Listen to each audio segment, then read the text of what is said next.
warahmatullahi wabarakatuh. Hai teman-teman, saya Agisni Afalul Maqula dari kelompok 10 Ulumul Quran ingin menjelaskan apa itu syurut mufassir wa adabuha.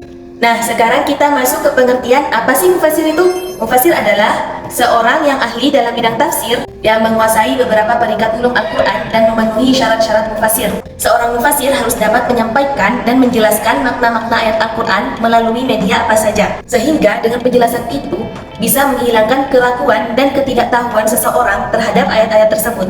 Adapun syarat-syarat mufassir yaitu yang pertama harus beragama Islam, yang kedua memiliki akidah yang benar, ketiga bersih dari hawa nafsu, keempat hafal Al-Quran, kelima ahli hadis, keenam menafsirkan lebih dahulu Al-Quran dengan Al-Quran, ketujuh mencari penafsiran dari sunnah karena sunnah berfungsi sebagai pensyarah Quran dan penjelasannya, kedelapan ahli bahasa atau balaghah, kesembilan mempunyai pengetahuan tentang pokok-pokok ilmu yang berkaitan dengan Al-Quran seperti ilmu qiraah dan sebagainya, kesepuluh ahli sejarah, dan yang terakhir memiliki pemahaman yang cermat. Pertanyaannya, siapakah yang bisa menjadi mufassir? Disebutkan oleh Imam Jalaluddin As-Suyuti dalam kitabnya Al-Itqan fi Ulumil Quran. Beliau menyebutkan syarat-syarat mufassir sebagai berikut. Nah, yang pertama, menguasai ilmu bahasa Arab dan aspeknya. Sedangkan yang kedua, menguasai ilmu gramatikal Arab atau nahwu sorof. Sedangkan yang ketiga, menguasai ilmu ma'ani, bayan, dan badi. Nah, meskipun begitu, tidak sembarang orang bebas menafsirkan ayat-ayat Al-Quran. Kenapa? Karena seorang penafsir itu harus menguasai sejumlah ilmu sebagai pendukung untuk memahami isi kandungan kitab suci Al-Quran. Bukan hanya memiliki sejumlah ilmu yang telah disebutkan, seorang mufassir juga dituntut harus memiliki etika dan akhlak yang baik. Adapun etika seorang mufassir sebagai berikut. Yang pertama, baik niat dan tujuannya. Yang kedua, baik akhlaknya. Ketiga, selalu mengingat perintah Allah dan beramal.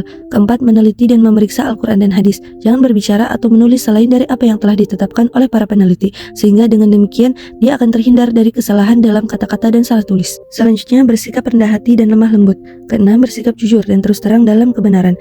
Ketujuh, tidak ceroboh. Kedelapan, mendahulukan orang yang lebih pantas daripadanya. Kesembilan, adanya persiapan yang baik dan metode yang baik untuk dipergunakan dalam membuat tafsir.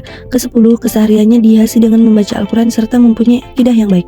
Pepatah Arab mengatakan, imatul mar'i akhlaqu, yang artinya nilai seseorang terletak pada budi pekertinya. Setinggi apapun derajat keilmuan seseorang, jika tidak dihiasi dengan budi pekerti yang luhur, nilainya akan rendah di mata masyarakat. Selanjutnya, hal-hal yang harus dihindari oleh seorang mufassir. Yang pertama, mengemukakan maksud dari firman Allah tanpa dibekali pengetahuan, kaidah-kaidah bahasa serta ilmu syariat yang memadai. Yang kedua, mengarahkan kandungan makna Al-Quran berdasarkan mazhab yang rusak dan sesat. Yang ketiga, membicarakan atau menafsirkan hal-hal yang tidak diketahui kecuali oleh Allah. Keempat, menetapkan dengan tegas bahwa maksud Allah Subhanahu wa Ta'ala demikian tanpa ada tendensi dalilnya.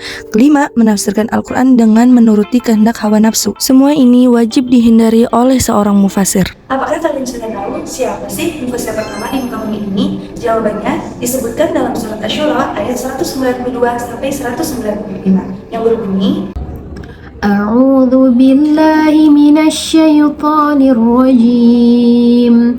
Bismillahirrahmanirrahim. Wa innahu latanzilu rabbil alamin. Nazala bihi ruhul amin ala qalbika litakuna minal munzirin bilisanin arabiyyin mubin. Shadaqallahul azim. dari ayat di atas menyebutkan bahwa Rasulullah merupakan orang yang pertama kali diberi tugas untuk menjelaskan atau menafsirkan Al-Quran. Karena itu dapat disepakati bahwa beliau adalah mufassir pertama dari kitab buku ini. Dan seperti ini juga dipertegas oleh Syekh Sholih dalam karyanya yang berjudul Mabahith fi Ulum Al-Quran. Beliau mengatakan bahwa Nabi Muhammad SAW adalah orang yang pertama menjelaskan atau menafsirkan Al-Quran. Sedang mengenai Al-Quran tidak menyebut secara eksplisit bahwa Nabi Muhammad adalah mufassir pertama dari Al-Quran. Namun dalam ungkapannya dapat dipahami bahwa beliau juga berpendapat demikian. Adapun dalam menafsirkan Al-Quran boleh dilakukan secara individu dan boleh dilakukan secara kelompok. Adapun syaratnya sebagai berikut. Menafsirkan Al-Quran secara individu harus beragama Islam, hafal Al-Quran, ahli hadis, ahli bahasa atau balaghah, ahli sejarah, ahli nahwu sorof, serta keilmuan pendukung lainnya, sebagaimana seperti syarat-syarat yang telah disebutkan sebelumnya. Sedangkan menafsirkan Al-Quran secara berkelompok harus berdasarkan ijma seperti lembaga fatwa atau organisasi keagamaan dengan cara mendatangkan para pakar atau ahli seperti ahli Al-Quran, ahli hadis, ahli bahasa atau balaghah, ahli sejarah, serta keilmuan pendukung lainnya. Selanjutnya yaitu tokoh-tokoh mufasir yang ada di Indonesia. Di antaranya, yang pertama Syekh Abdul Rauf As-Singkili. Beliau lahir tahun 1240 Hijriah sampai 1615 Masehi. Yang kedua Syekh Nawawi Al-Bantani. Selanjutnya Kiai Haji Abdul Sanusi, lahir pada tanggal 12 Muharram 1306 Hijriah. Sementara di atas batu nisan makamnya tertulis ia dilahirkan pada tanggal 3 Muharram 1306 Hijriah. Selanjutnya ada Bapak Muhammad Quraisy Shihab, dilahirkan tanggal 16 Februari 1944 sampai sekarang. Dan masih banyak tokoh-tokoh yang lainnya.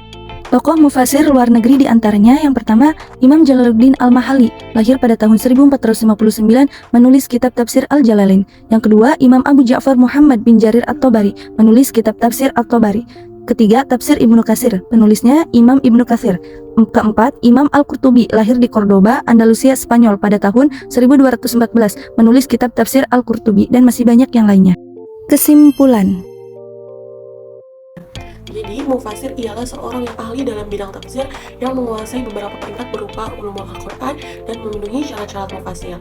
Syarat-syarat menafsirkan Al-Quran boleh dilakukan secara individu dan boleh dilakukan secara kelompok, dengan tetap memperhatikan syarat dan ketentuan seorang mufasir, karena tidak sembarang orang bebas menafsirkan ayat-ayat Al-Quran.